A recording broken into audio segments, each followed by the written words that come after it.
এই মৃত্যুর হাতছানির মধ্যে থেকেই প্রতিনিয়ত জীবিকার তাগিদে এসব রাস্তায় বাধ্য হয়ে ছুটে চলতে হয় জীবন যুদ্ধে হার না মানা কিছু মানুষকে, যাদেরকে দেখলে আপনার মনে হবে সৃষ্টিকর্তা আপনাকে কতই না ভালো রেখেছেন। আমরা এখন সাইবেরিয়ার গভীরতায় সেই মৃত্যু ফাঁদটার সামনে দাঁড়িয়ে আছি। কোয়ান্ট দিনিস্ক ব্রিজ, ভিটাম নদীর উপর দিয়ে যাওয়া এই ব্রিজটা যেন যে কোনো মুহূর্তে ভেঙে পড়তে রেডি। স্থানীয় বাসিন্দারা হয়তো প্রতিদিনই এটা ব্যবহার করেন। বাতাস এতটাই তীব্র যে গাড়ির জানালা খোলা রাখতে হয় চাপ সামলাতে। অস্থিতিশীল কাঠামো আর রেলিংবিহীন এই ব্রিজের উপর দিয়ে যেতে হলে গাইডের সাহায্যে প্রতিটা পদক্ষেপই সাবধানে ফেলতে হয়। মাত্র 50 কিলোমিটারের এই রাস্তায় 4650 মিটার উঁচু থেকে সোজা 1200 মিটার খাদে নেমে গেছে এই ভয়াবহ পথ। খাড়া ঢাল, মাত্র 3 মিটারের প্রস্থ, কোনো রেলিং নেই। এ যেন মৃত্যুর হাতছানি। যখন বৃষ্টির পানি রাস্তার কাদামাটি একেবারে সরিয়ে নিয়ে যায়, তখন এই রাস্তা যেন আরো কঠিন মৃত্যু ফাঁদে পরিণত হয়। বর্ষাকালে অথবা যখন বরফ গলে এই রাস্তা কাদায় ঢাকা পড়ে যায় এবং কখনো কখনো পাহাড়ি নদীগুলো ভূমিধসের কারণে তাদের পথ পরিবর্তন করে, তৈরি করে এক আকস্মিক প্রলয়, যা রাস্তার ধারে থাকা খাদে গিয়ে ধাক্কা খেতে থাকে। কারালি হাইওয়ের সরু পথগুলো যেন মৃত্যুর খেলা, যে কোনো মুহূর্তে ভূমিধস হতে পারে। রাস্তার এক পাশে খাড়া খাদ আর অন্য পাশে দাঁড়িয়ে থাকা পাহাড়ি দেয়াল, যেন মৃত্যুকে চোখের সামনে থেকেই দেখা যাচ্ছে। এই প্রকৌশল কীর্তি শুধু একটা সেতুই না, এটা যেন ভাসমান এক মৃত্যুর পথ। চীনের শিজিগুয়াং ফ্লোটিং ব্রিজ, যা চীনের জিয়াং নদীর উপর দিয়ে বিস্তৃত।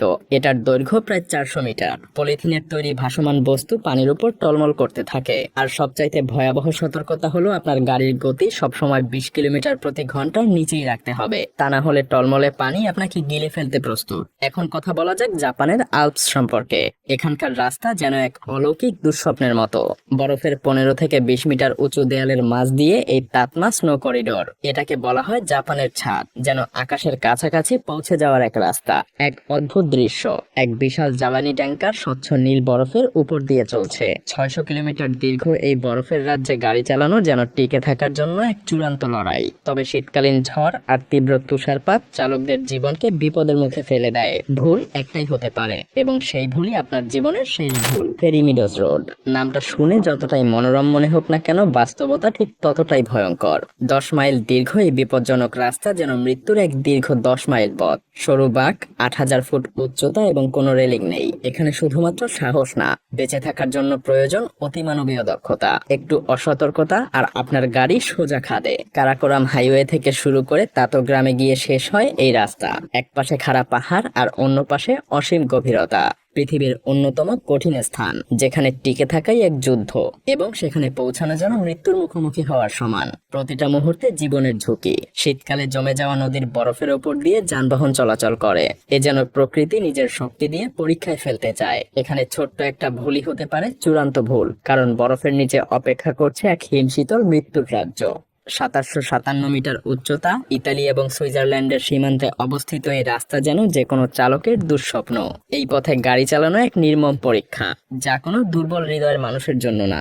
বলিভিয়ার এক মৃত্যুর রাস্তা। একবার সেখানে পৌঁছে গেলে ফিরে আসার আর কোনো রাস্তা নেই বললেই চলে। 50 মাইল দীর্ঘ এই রাস্তাটা 15,200 ফুট উচ্চতায় অবস্থিত।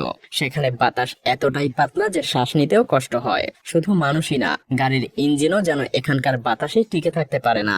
রাস্তার এক পাশে 3000 ফুট গভীর খাদ, যা সোজা আমাজন রেইন ফরেস্টে নেমে গেছে। আর সেখানে কোনো রেলিংও নেই। হংশি এক্সপ্রেসওয়ে, চীনের পর্বতমালার খাড়া দেয়ালের সঙ্গে লেগে থাকা এক বিপজ্জনক মহাসড়ক। একদিকে সুউচ্চ পাহাড়, অন্যদিকে গভীর খাদ। প্রতিটা মুহূর্ত যেন মৃত্যুর সঙ্গে লড়াই। প্রকৌশল দক্ষতার এক নিদর্শন হলেও এই রাস্তায় যাত্রা করার সবার সাহস নেই। প্রত্যেক যাত্রীরই মনে যেন একই প্রশ্ন, এটাই কি তার শেষ যাত্রা হবে?